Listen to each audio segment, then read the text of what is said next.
Welcome to this deep dive, and we're going to be cracking open Atomic Habits by James Clear to uncover the secrets of how habits really work, those tiny actions we do day after day All that right. add up to, well, everything.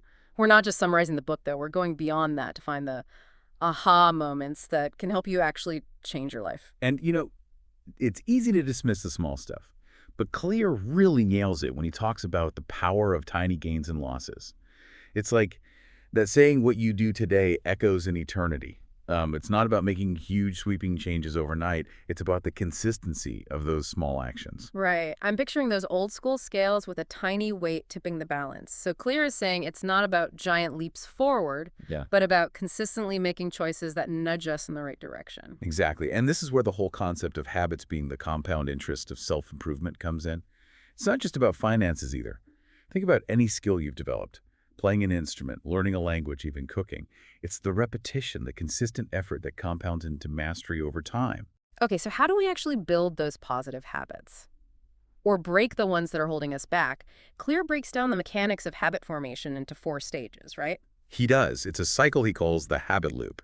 Cue, craving, response, and reward. It's happening all the time, even when we're not aware of it. Imagine mindlessly reaching for your phone. The notification is the cue. The craving is for distraction or connection. You pick up the phone and scroll. And the reward is that little dopamine hit.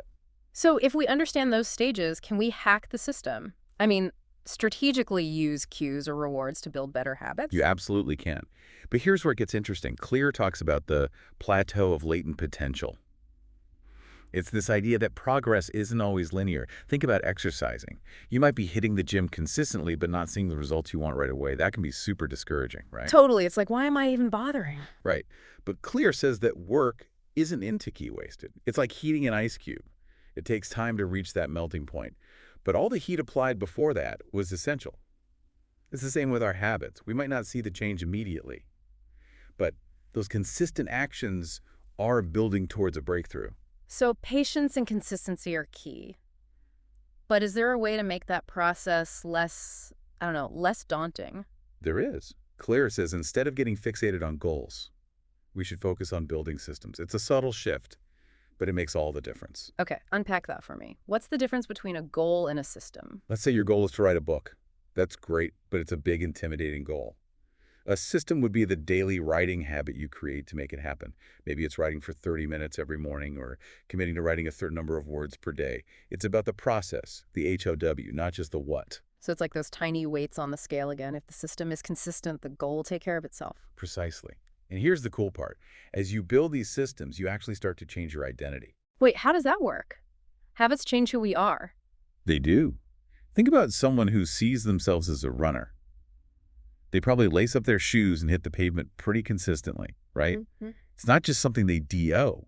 It's part of who they are. So we're not just talking about changing our actions, but changing how we see ourselves. Exactly. It's this fascinating feedback loop. Our habits shape our identity, and our identity shapes our habits. Yeah. The more we act in a certain way, the more we believe that's who we are, which then makes us more likely to continue those actions. So if we want to change our habits, we actually need to change our beliefs about ourselves. This is getting deep.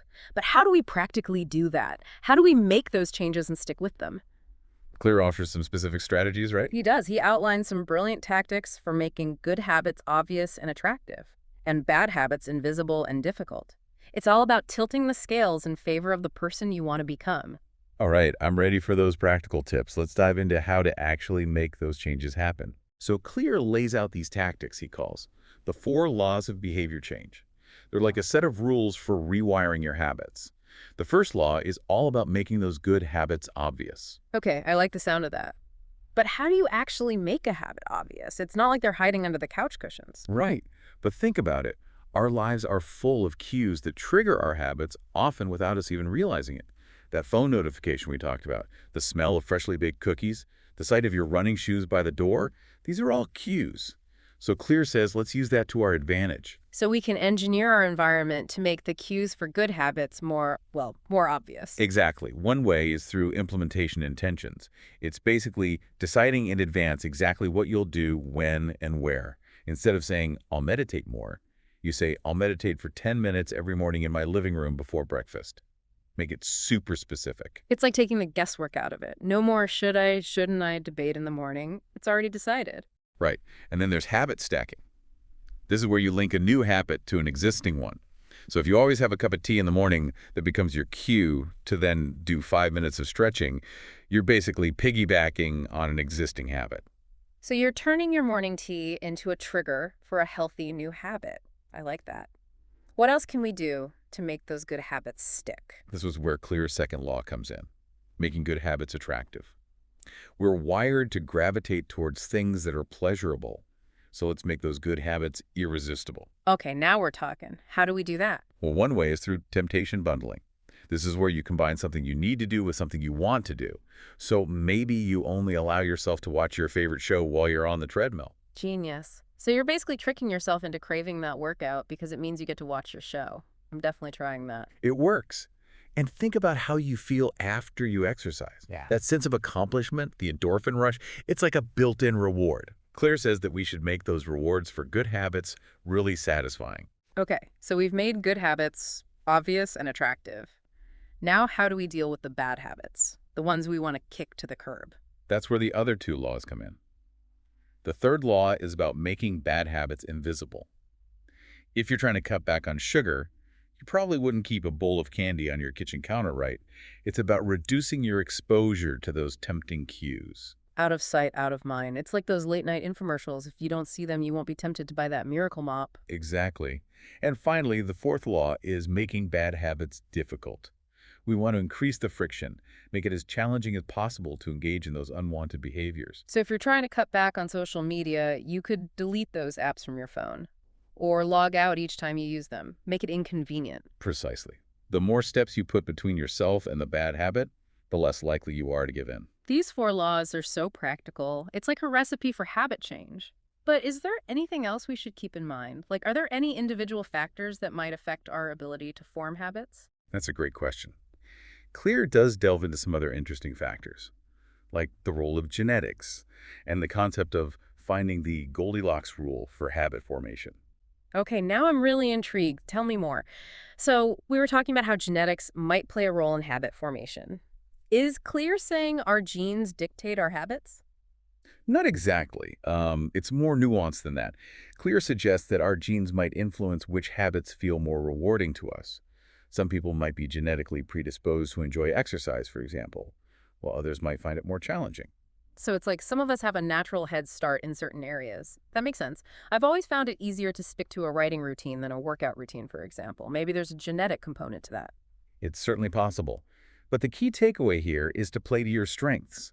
Focus on building habits in areas where you feel naturally drawn, or where you find the rewards particularly satisfying. It's not about forcing yourself into a mold that doesn't fit. That's encouraging. It means we can work with our biology, not against it. So are there any other factors that can help us build better habits? Absolutely. Clear talks about something called the Goldilocks rule, which applies to habit formation as well. It's this idea that we're most motivated when we're working on tasks that are just challenging enough, not too easy, not too hard. It's that sweet spot where we feel engaged, we're learning and growing, but we're not overwhelmed. That makes total sense. I know when I'm working on a project that's too easy, I get bored and lose focus. But if it's too hard, I get frustrated and want to give up. There's definitely a sweet spot in there somewhere. Exactly. And when we hit that sweet spot, we often experience what's called flow state. You know, that feeling when you're so absorbed in what you're doing that time seems to fly by. Oh, yeah, I love that feeling. It's like being in the zone. Precisely. And Clear argues that cultivating that flow state can be a powerful motivator for building good habits. It's about finding those activities that challenge us just enough to keep us engaged and coming back for more. So it's not just about willpower or discipline. It's about finding those activities that genuinely light us up. Yes. It's about aligning our habits with our natural interests and inclinations. It's about making the journey enjoyable, not just focusing on the destination. I love that. But let's be real, there are days when even the most enjoyable habits feel like a chore. What about those times when motivation dips? What does Clear say about that? He has some great advice for that, too. He talks about the importance of showing up even when you don't feel like it. Professionals in any field, he says, show up consistently. regardless of their mood or motivation levels. So it's about creating that discipline, that commitment to the process, Yeah. even when it's not easy. Exactly. It's about building a system of self-reliance where you're not at the mercy of your emotions. It's about showing up for yourself even when it's hard. And speaking of making things easier, Clear has this brilliant concept called the 2-minute rule for starting new habits. It's so simple, but it's really resonating with me. Basically, you break down any new habit into a tiny action that takes less than 2 minutes to do. It's such a powerful idea because it removes that initial barrier to entry. Instead of thinking, I have to work out for an hour, you just focus on putting on your workout clothes. Or instead of cleaning the whole house, you just start by making your bed. It's like those tiny weights on the scale again, right? Those small actions repeated consistently start to tip the balance in favor of the person we want to become. Exactly. And as you experience those small wins, you build momentum and confidence, which makes it easier to stick with the habit over time. This deep dive into atomic habits has been so insightful. Clear's approach is so practical and empowering. It really feels like anyone can apply these principles to create positive change in their lives. It's not about overnight transformations or radical shifts. It's about understanding the power of tiny gains building systems that support our goals and showing up consistently, even when it's hard. And as we've been talking, I keep coming back to this idea of tiny changes adding up to big results. It's like that ripple effect.